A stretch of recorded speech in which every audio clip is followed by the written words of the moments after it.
एक बार की बात है। काशीपुर नाम के एक गांव में जगन नाम का एक भिखारी अपनी बेटी गौरी के साथ रहता था। गौरी की माँ का गांव में फैली महामारी के कारण देहांत हो गया था और जगन को ठीक से दिखाई नहीं देता। इसी वजह से उसे कहीं काम नहीं मिलता और मजबूरन उसे पेट पालने के लिए अपनी बेटी गौरी के साथ भीख मांगना पड़ता। लेकिन गौरी को भीख मांगना पसंद नहीं था, वो पढ़ना लिखना चाहती थी। जब भी गौरी पिता के संग गांव के सेठानी के घर भीख मांगने पहुंचती तो वहां उनके बेटे राजू को पढ़ते लिखते देख उसे खुद के लिए बहुत बुरा लगता और ये देख सेठानी ताने देते हुए कहती, हरिया देख, दरवाजे पे फिर से वही भिखारी होगा। कुछ भीख देकर उसे भगा जल्दी से। गांव में एक भी अस्पताल नहीं है और अगर इन मनहूसों की महामारी मेरे बेटे राजू को लग गई तो मैं क्या करूंगी। ये सुन दोनों दुखी होकर वहां से चले गए। तब गौरी ने कहा, पिताजी, सारा गांव हमसे दूर क्यों भागता है? क्या हम बुरे लोग हैं? तो पिताजी ने कहा, अरे नहीं बेटा, बुराई तो हमारी गरीबी और इनकी सोच में है। पिताजी, एक दिन मैं डॉक्टर बनकर आपकी आंखों का इलाज करूंगी। मैं इस गांव में एक अस्पताल भी खोलूंगी। बेटी, हमारे लिए तो 2 वक्त की रोटी जुटाना ही बड़ा कठिन है। ये सब तो बड़े लोगों के सपने हैं। काश मैं तुम्हारे लिए कुछ कर पाता। तभी एक औरत ने गौरी को पास बुलाया और कहा, अरे ओ गौरी, अगर तुम हमारा टॉयलेट साफ कर दोगी तो मैं तुम्हें कुछ रुपए भीख दूंगी। गौरी ने उनकी बात मानी और उनका टॉयलेट साफ कर दिया। लेकिन गौरी को ये बात बहुत ही बुरी लगी। तभी गौरी ने यह फैसला कर लिया कि वो डॉक्टर बनेगी। गौरी ने अपने पिता को मंदिर के बाहर रहीम चाचा के पास बिठा दिया और वो खुद कई दिनों तक खिलौने गांव में बेचकर पैसे कमाने लगी। और फिर एक दिन गांव के शिक्षिका रेनू दीदी से मिलकर वो गांव के सरकारी स्कूल में पढ़ने जाने लगी। अब गौरी रोज स्कूल से आने के बाद खिलौने बेचती और पैसे कमाती और अपने पिता की देखभाल करती। गौरी रात रात भर जगकर पढ़ाई किया करती और हमेशा अच्छे अंकों से पास होती। गौरी की हिम्मत और सफलता देख सेठानी और अन्य गांव के लोग सभी हैरान थे और वो जगन और गौरी से जलने भी लगे थे। पता नहीं ये भिखारन पढ़ लिखकर कौन सा डॉक्टर कलेक्टर बन जाएगी। मैं अभी देखती हूँ। गौरी हर साल अच्छे अंकों से पास होती और शिक्षिका रेनू भी गौरी की पढ़ाई में खूब मदद करती। धीरे धीरे समय गुजरता गया और गौरी बड़ी होती गई। उसने अपनी मेहनत और लगन से अपनी स्कूल की पढ़ाई पूरी की और आगे डॉक्टर की पढ़ाई पढ़ने के लिए कॉलेज में दाखिले के लिए इम्तिहान दिया और इम्तिहान में टॉप भी किया। ये खबर सुनकर गौरी के पिता और शिक्षिका रेनू दोनों बहुत खुश हुए। पिताजी, डॉक्टरी की पढ़ाई के लिए मुझे स्कॉलरशिप भी मिला है। लेकिन अब गौरी को अपने पिता को छोड़कर डॉक्टर की पढ़ाई के लिए शहर जाना था। वो उदास हो गई। तब रेनू ने कहा, गौरी, तू फिक्र मत कर, यहाँ सब मैं संभाल लूंगी। तू बस शहर जा और जल्दी ही डॉक्टर बनकर आना। गौरी पढ़ाई के लिए शहर चली गई। गुजरते समय के साथ वो अपने सपने की तरफ तेजी से कामयाबी के साथ बढ़ रही थी। कई दिनों तक उसकी कोई खोज खबर नहीं आई। कुछ साल बाद गांव में दोबारा महामारी की बीमारी तेजी से फैल गई और रेनू के पिता सहित सेठानी और उसका बेटा राजू सभी बहुत बीमार हो गए और नगर के एक छोटे से सरकारी अस्पताल में पड़े रहे। पर कई दिनों से कोई डॉक्टर नहीं आया। सब बहुत दुखी और उदास भगवान से जिंदगी की प्रार्थना करने लगे। तभी एक नर्स ने सभी को खबर दी, अब तुम लोगों को चिंता करने की जरूरत नहीं। आज सरकार की तरफ से शहर की सबसे बड़ी डॉक्टर साहिबा आपका इलाज करने आने वाली हैं। ये खबर सुन गांव वाले बहुत खुश हो गए। तभी हॉस्पिटल के सामने एक कार आकर रुकी और उसमें से एक डॉक्टर उतरी। नगर सरपंच ने उन्हें माला पहनाकर उनका स्वागत किया। जब वो अस्पताल के अंदर आई तो उसे देख सभी हैरान रह गए, क्योंकि वो डॉक्टर कोई और नहीं बल्कि वही भिखारन लड़की गौरी थी। गौरी ने अपने पिता के पैर छूकर उनका आशीर्वाद लिया और फिर उसने सभी गांव वालों का इलाज करना शुरू किया। गौरी के इलाज से ही कुछ दिनों में सभी ठीक हो गए।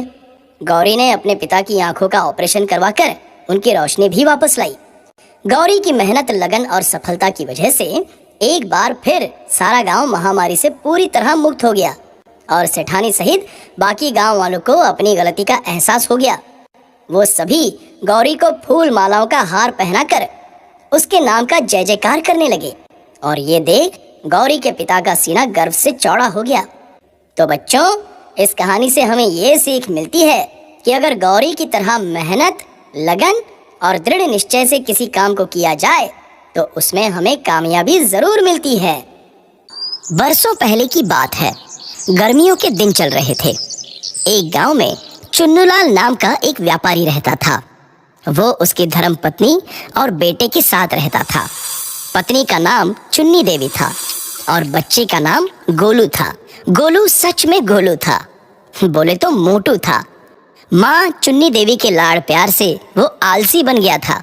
गोलू कोई काम नहीं करता था और दिन भर बस खाते ही रहता था।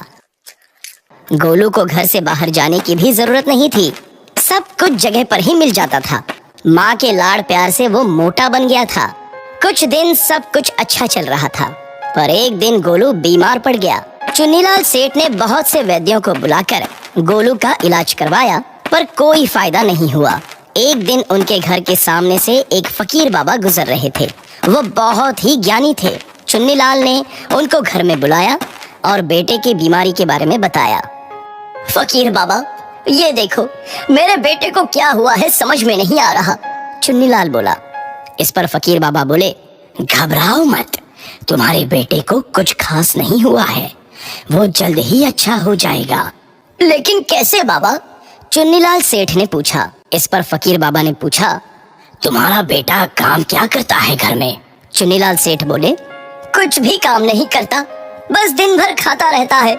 इसकी माँ ने इसे पूरा बिगाड़ रखा है लाड़ प्यार से, मैं तो परेशान हो गया हूँ। ऐसा कहने पर चुन्नी देवी झट से कहती है, तुम चुप रहो जी, एक ही तो बेटा है हमारा, इतनी सारी जायदाद फिर किसकी है? हमारे बेटे की है ना, बैठकर खाएगा तो क्या फर्क पड़ेगा? फकीर बाबा चुन्नीलाल को बाजू में लेकर कहते हैं, तुम चिंता मत करो, अगर इसे ठीक करवाना है तो मेरी एक बात माननी होगी। कौन सी बात फकीर बाबा? चुन्नीलाल ने पूछा और फकीर बाबा ने बताया, यहाँ से 2 कोस दूरी पर 2 आम के पेड़ हैं।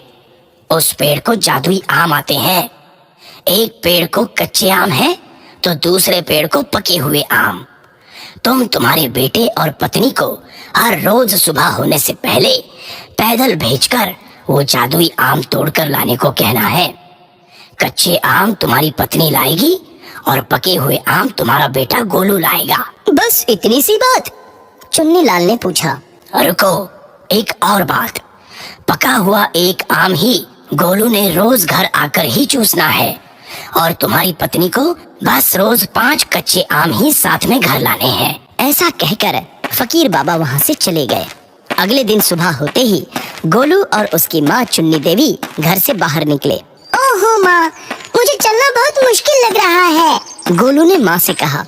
हाँ बेटा गोलू, पर क्या करें, दूसरा कोई रास्ता भी तो नहीं है। माँ ने कहा। चलते चलते दोनों उस आम के पेड़ के पास पहुँच गए।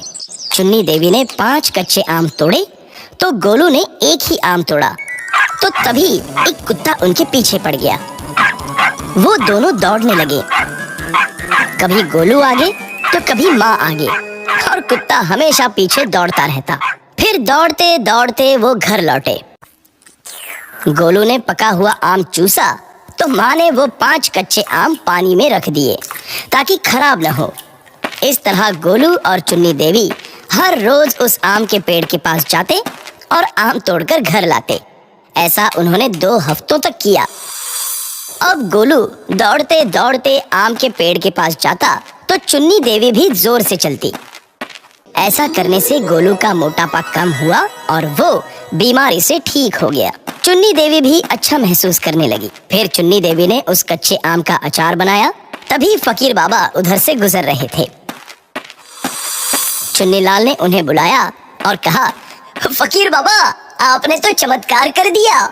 जंगल के वो दोनों पेड़ सच में जादुई हैं। जादुई आम ने तो सच में कमाल कर दिया। इस पर फकीर बाबा बोले, कहने को तो तुम उसे जादुई आम कह सकते हो, पर असल में ये कसरत का कमाल है। आपके बेटों को बस इसकी जरूरत थी। और सब लोग इस पर हंसने लगते हैं। तो बच्चों, क्या समझे इस कहानी से?